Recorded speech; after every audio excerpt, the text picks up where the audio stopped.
Another Steam sale, another chance for me to chat about the stuff I've bought for cheap. This time, I've got about 7 games on sale for about $78. I say ish because cents were involved and I'm too busy to calculate that.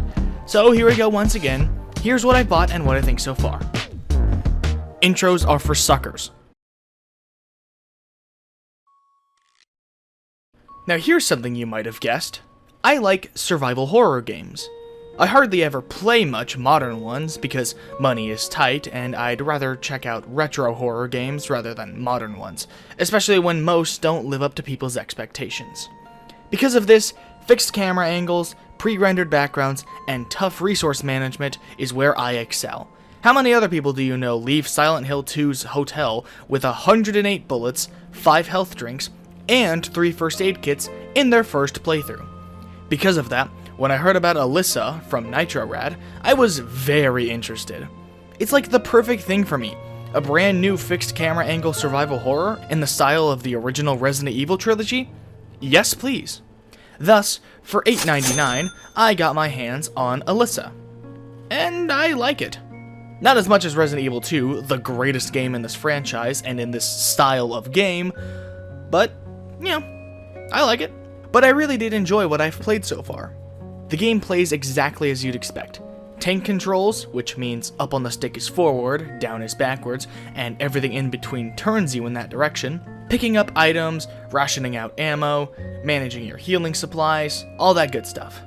This also means that whenever it's time to fight, you have to take a stand, aim, and fire.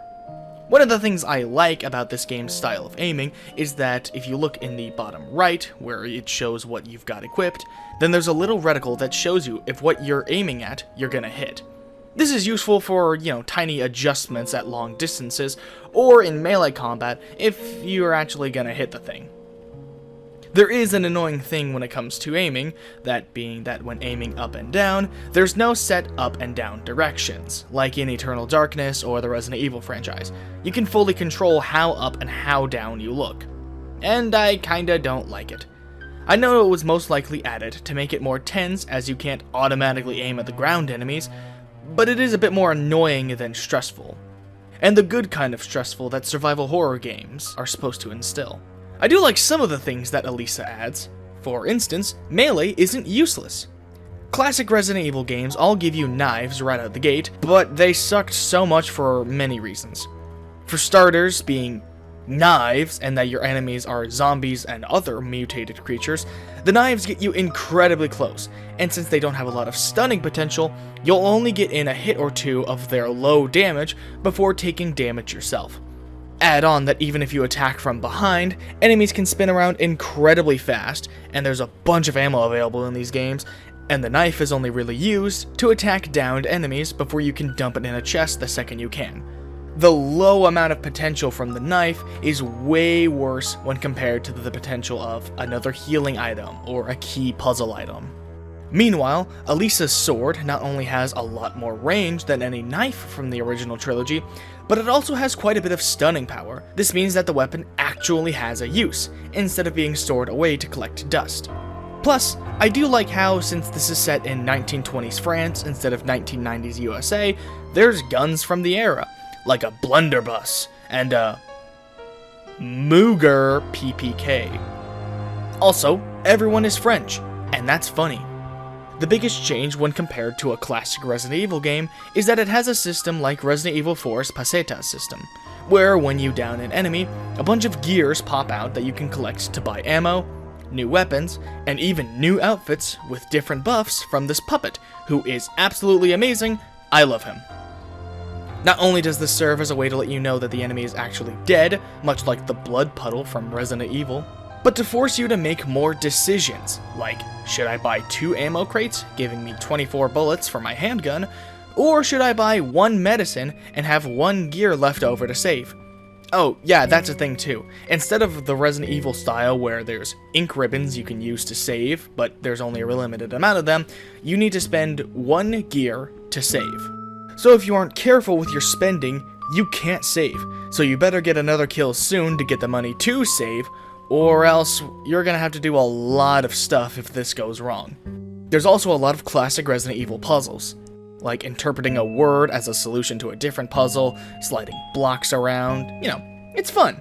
I quite enjoyed the puzzles. They're not so hard that it makes me question if I'm even smart enough to be playing this game, like some Silent Hill puzzles, but it's not so easy that you're going to solve them incredibly quickly. It makes you feel really satisfied whenever you do get the solution to the puzzle. My only real complaint in the gameplay department is that I feel that there's a bit of a dead zone with the run button. I don't quite know why it happens. The most reoccurring thing is that when I do a quick turn, it takes a second or two until Elisa will run again, even if I release the button and press it again. But since it happens other times, I don't quite know what the issue is. It's not my controller because I've never had this issue with any of the other games I've played, but it does happen quite often. The only time I've died so far while playing was because I pressed the button to run, and it didn't work. So instead of running past the swinging pendulum, I slowly walked right into its path and died. That was annoying, but for the most part, the gameplay of Elisa is absolutely amazing. Haven't gotten to much of the story, but I do enjoy what I've played so far. I like how Elisa is just as confused as we are, really feels like, oh, that's classic Resident Evil, where the character is like, I have no idea what's going on, but I'm still killing things, so, that makes sense. I know how to kill things. I'm a cop. I am excited to play more of this game, especially to solve more of the puzzles and see what other items there are in store. I honestly hope that this inspires more people to make classic Resident Evil inspired games. These are incredibly fun. Hi, quick message. If you decide to pick the game up from my discussion on it, there's a small warning that I want to put out about this game. Cap your frame rate. You can do it in the settings of the game and don't need an external device, but just for giggles, I decided to let the frame rate stay uncapped just to see how it ran, and it led the cutscenes to become massively desynced with the visuals. It'll take a bit of tinkering to figure out what frame rate works well with your rig, but for me personally, I had the option to go up to 240, and I had to lower it all the way down to 90 to get the cutscenes and visuals to run well. I've never been a bit of a frame rate snob. Honestly, if your game can hit 60, I don't care about anything better than that. The people who chase like 120 frame rates seem crazy to me a little bit. But yeah, just precaution. You're probably gonna have to tweak the frame rates in order to get the desired effect. I'm a person who was born in the 2000s. Of course I played Battle for Bikini Bottom growing up. Growing up, man, I spent hours of my life stomping buttons and collecting spatulas and all that spongy goodness. I didn't pick up the remake at the time because I was cautious, and that sounded like a good idea since it was basically the same game, but prettier and somehow buggier. But when I heard it was getting a sequel, I also didn't get it. Until now, for $13.19, which is a weird price, but it's probably a reference to something, I don't know. And honestly, I like it. My nostalgia is telling me that it's not as good as the PS2 classic, but I definitely think it's better than the remake. Just like the remake, however, this game looks gorgeous. The PS2 game looks a bit washed out nowadays when compared to, its contemporaries even back then. But the Cosmic Shake looks glorious. The colors are stunning, and it all looks, and this sounds like a bizarre compliment, but I mean it 100%, this game looks like it'd feel amazing to lick, if that makes any sense. The plot is good and dumb. Just like last time, SpongeBob and Patrick's wish turns bad as the magic bubble solution he used creates wormholes to alternate timelines and dimensions, and it leaves the two idiots having to clean everything up as usual. The movement is quite different from BFBB. For starters, the movement itself feels a bit, like glossier, if that makes any sense. It probably doesn't, but I'm just gonna say it and hope that someone understands what that means. There's also additions like having a glide move, the slam being much faster and funnier, and there's no rising attack with the triangle button. But there is a bubble attack that can be used to trap opponents and achievements. Other than that, it's what you'd expect. Running, jumping, and battling the occasional enemy as you move Punjabob from place to place. The dialogue and humor is actually pretty funny, so either this writing is still really good, or my humor is absolutely cooked. If you're wondering how difficult this game is when compared to the original SpongeBob platformer, It's slightly harder, but also slightly easier. I'd say it's slightly harder because the enemy patterns are a bit more difficult to dodge, and they usually throw more enemies at you than in the original. But it's also slightly easier because whenever you mess up, Patrick is there to pick you up off a ledge, or bring you a spare pair of underwear if you take damage. So it's somewhat harder, but also somewhat easier. The platforming is still nothing super complex, but it's at least competent. So while you won't fall asleep, it's no Mario Odyssey 2. Mostly what you're doing in this game is moving from combat encounter to combat encounter, which is a bit lame, honestly, since it turned golden spatulas from a semi-rare collectible needed for progression into very rare items that are entirely optional, with progression being tied to distance through the level instead of a collectible. While I definitely prefer the Mario 64 style rather than traditional platforming style, it's not inherently bad. I definitely do think that this game would be a bit better if it was a bit more open, running around collecting items, finding what you can, but, it's not the biggest complaint ever. The biggest thing about this game is all the costumes you can unlock by leveling up. No idea how to do that, but I do enjoy collecting fun costumes, and while some may see this as pandering, I see it as pandering, but I am okay with this, because I like fun costumes. Plus, it's not like they're trying to monetize costumes. Oh, wait.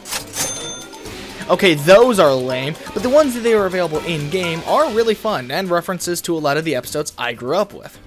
Shout out if you're a real one who had the SpongeBob Hide and Seek DVD, which had a really scary and intimidating main menu for some reason. I don't know why they did that, but, it's... Alright, you can do that, I guess. No one's stopping you from doing that, but it's just weird. Plus, it feels like there's a bit more effort put into this than the remake. The character animations feel a lot smoother, and everything even looks better than screenshots from the original game. Plus, there's a whole bunch of new models that they made specifically for this game. Pearl, Karen, the new characters, all the random NPCs you can talk to and punch. It's a lot of effort that isn't really necessary, but it is appreciated. Overall, a solid 7 out of 10 from me on this game. But because I'm not an American school that sees anything below an 8 out of 10 as a failure, that's good. Above all right, but below great. Good work, Purple Lamp. You have redeemed yourself after the mixed remake. Continuing my traditions here in this series, I buy a game with B in its title that I haven't played by the time I make the video. Baldur's Gate 3, the universally praised RPG based on D&D, full of choices, party members, spoilers, and hysteria. And I haven't played it yet. I do plan on playing it, but my brother and I bought it to play together, and we haven't had a chance to play it together. Also, while I've never played the earlier titles, I learned that my mom used to play the PS2 game, so that's pretty cool. But yeah, if I ever play it, I'll update you on my Blue Sky. Follow me on Blue Sky, by the way. Yeah, this was kind of just a nostalgic shopping spree for me, because for $4.99 and 2 DLCs equaling $3.88, I got LEGO Batman 1, 2, and 3. So far, I've only played LEGO Batman 1 since I'm trying to 100% them in order, but God have I forgotten how fun LEGO games are. Building stuff, finding mini-kits, using special costumes to do special abilities, realizing just how much more fun it is to play as the villains, since most of them have special abilities Batman and Robin doesn't have, like double jumping, or being strong, or being immune to toxins, or a combination of all of those, and realizing all of the fun options are on Player 1, and that as the younger brother, I was stuck playing the way less fun Riddler. It's great!